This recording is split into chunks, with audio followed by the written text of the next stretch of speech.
সিলেটের কোম্পানীগঞ্জ উপজেলার ৫ নম্বর উত্তর রনিখাই ইউনিয়নের ৯ নম্বর ওয়ার্ডের লামা ডিস্কি বাড়ি থেকে ফেদারগাঁও পর্যন্ত সড়কের বেহাল দশায় চরম দুর্ভোগে পড়েছেন হাজারো মানুষ।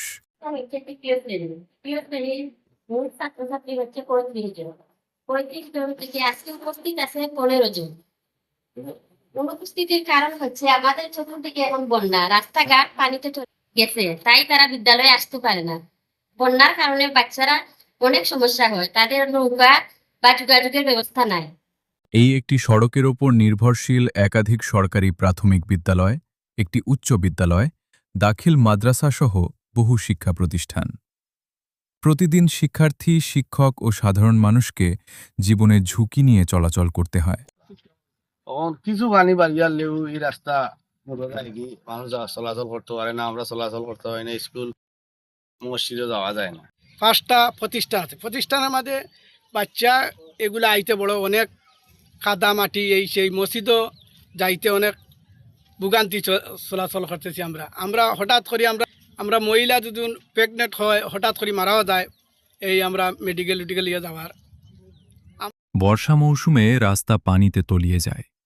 গর্তে ভরা কাঁচা পথে চলাচল প্রায় অসম্ভব হয়ে পড়ে। অনেক সময় নৌকাই হয়ে ওঠে একমাত্র যাতায়াতের মাধ্যম।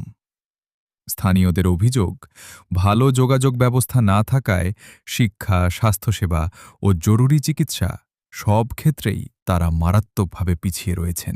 আমি সিলেট থেকে আসি, আমাদের ম্যাডাম কোম্পানীগঞ্জ থেকে আসে এবং আমাদের স্টুডেন্ট যারা তারা কিন্তু বিভিন্ন জায়গা থেকে আসে। তো মনে করেন যে সবসময় কিন্তু নৌকা পাওয়া যায়, যখন নৌকা পাওয়া যায় না তখন কি হয়, স্টুডেন্টরা আসে, এতে কি হয়, স্টুডেন্টদেরও যেমন ক্ষতি হচ্ছে, আমাদেরও সেরকম ক্ষতি হচ্ছে।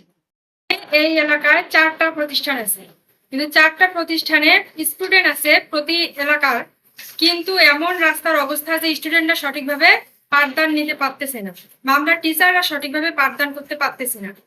আমাদের বিদ্যালয়ে বর্ষাকালীন সময়ে শিক্ষার্থীরা রীতিমতো বিদ্যালয়ে আসতে পারে না, বন্যার পানির কারণে রাস্তা তলিয়ে যায়। রাস্তা যদি দুই পাশের রাস্তা উপর ডিস্কোবাইল লামা ডিস্কোবাইলের রাস্তাটা যদি উঁচু করে দেওয়া হয়, তাহলে শিক্ষার্থীরা যথাসময়ে বিদ্যালয়ে আসতে পারবে এবং আমরাও যথাসময়ে বিদ্যালয়ে পৌঁছতে পারবো। পানি থাকার কারণে বাচ্চারা বিদ্যালয়ে যথারীতি আসতে পারে না, যার দরুন পড়ালেখায়ও বিঘ্ন ঘটে, আমাদেরও সমস্যা। শিক্ষকরাও দ্রুত রাস্তা উঁচু করে মাটি ভরাট, প্রয়োজনীয় কালভার্ট নির্মাণ এবং স্থায়ীভাবে সড়কটি পাকাকরণের দাবি জানিয়েছেন।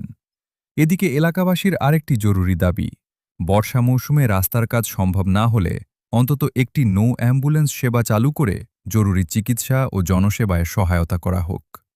প্রশ্ন একটাই, হাজারো মানুষের এই দুর্ভোগ কবে শেষ হবে? সংশ্লিষ্ট কর্তৃপক্ষের জরুরি হস্তক্ষেপ কামনা করছেন এলাকাবাসী।